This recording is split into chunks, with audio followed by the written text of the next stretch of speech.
Thank you, that is carried. Brilliant. Okay. Thank you, Angus and Bruce. So we've got Gavin, please. Item number 10, Three Waters Activities Report for 3 months. Good morning, everyone. Three Waters Quarterly Report for July to September 2024. Good morning, everyone. Three Waters Quarterly Report, July to September 2024. I'll take it as read and happy to take questions. Okay. It's a very good report because no one wants any questions. Okay. I'm happy to move it. Sam's happy to second it, and Sarah's happy to find a question. I just had to go back a few pages. Oh, there's different page numbers. Now it's in this agenda. I've got one here. Do we have a backlog in the leaks being fixed, so that we've got stats here on the ones that are reported and the number that we're fixing, but as well as the ones that are reported, we've got our own separate leak detection program. And so of the leaks that are identified through that rather than people reporting them, how does that go for leaks being fixed, and do we have any backlog? They should be included in that number, but I can confirm that. So when the leak detection identify leaks, it should go be put through to City Care for repair. Okay, and so when it comes to so I'm going to go back to it, but we don't have any backlog at the moment.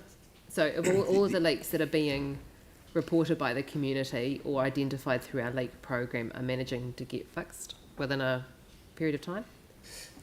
Yes, there is always obviously leaks out there that they get prioritised, so there always will be a backlog, but we generally remain in our legal service. I can come back to you on those numbers, but we don't have a specific backlog. Okay, and the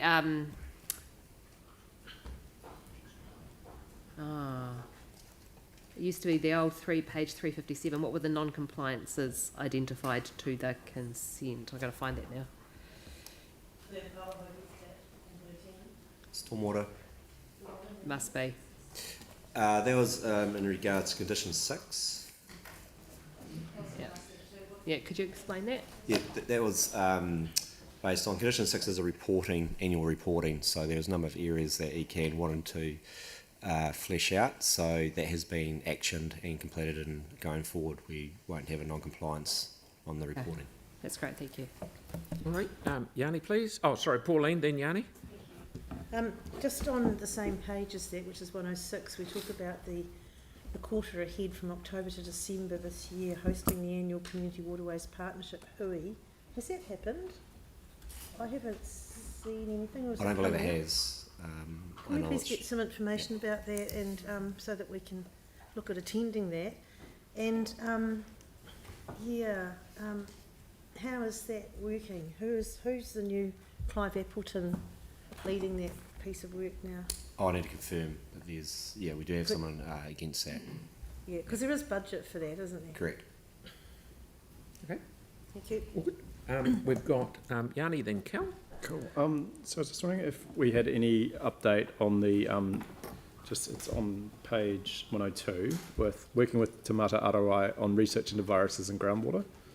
And also was keen to know, to get an update on the conversion to temporary chlorination, from the conversion of temporary chlorination to permanent, and whether we've had any further conversations around exemptions. The work with Te Mata Arawai regarding the virus research is ongoing. So that's progressed quite well, but it's still underway. Regarding the temporary chlorination, there's a program work to go through, put in permanent monitors, and then a second program work to go through and make those temporary installations permanent. I'd have to come back to you where we are with the exception. So the exceptions, the program work to install the monitoring and permanent chlorination is in regards to the distribution requirements for chlorination. The exemptions we're going for are at the treatment plant head to avoid the need to put in additional tanks to allow for additional contact time of chlorine to water before it gets to the public, which is separate.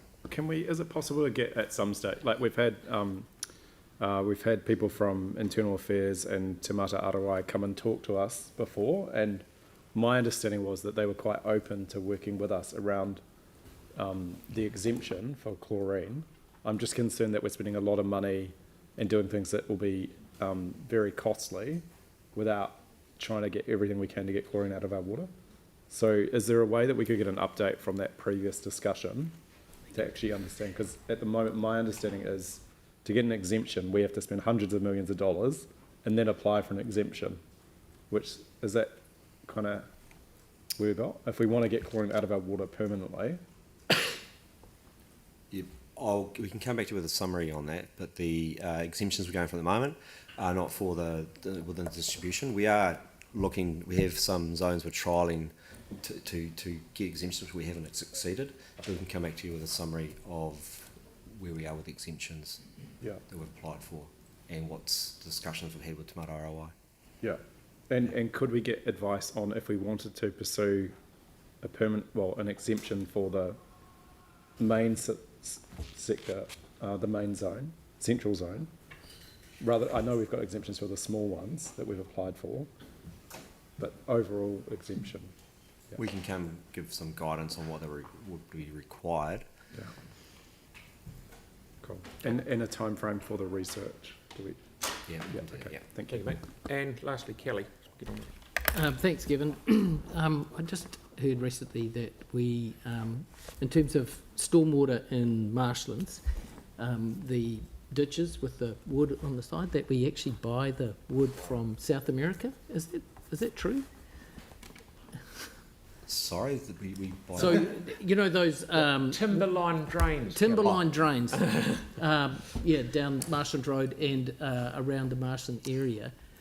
Do we purchase those from New Zealand? I don't know the project specific, but I've worked on plenty of projects in Christchurch, New Zealand, where the timber does come from South America due to the hardwood environment. So I'd have to confirm whether that's the case on these projects. So there wouldn't be a product in New Zealand that we could replace that with, that you're aware? It may be a case where we don't want to put treated timber into our environment, because there are products in New Zealand, of course, like pine, but it's H5 heavily treated. So that may be the reasons why they're using a hardwood alternative, but I'd need to come back to you and confirm that. Yeah, no, I'd love to know. Thank you. Yeah, that would be good, because it'd be interesting to know the price difference and what we may be doing. That's cool. So, right, we've got a mover and seconder. Of course, it's me. I'll put that, debate, is it, Jan? Yeah.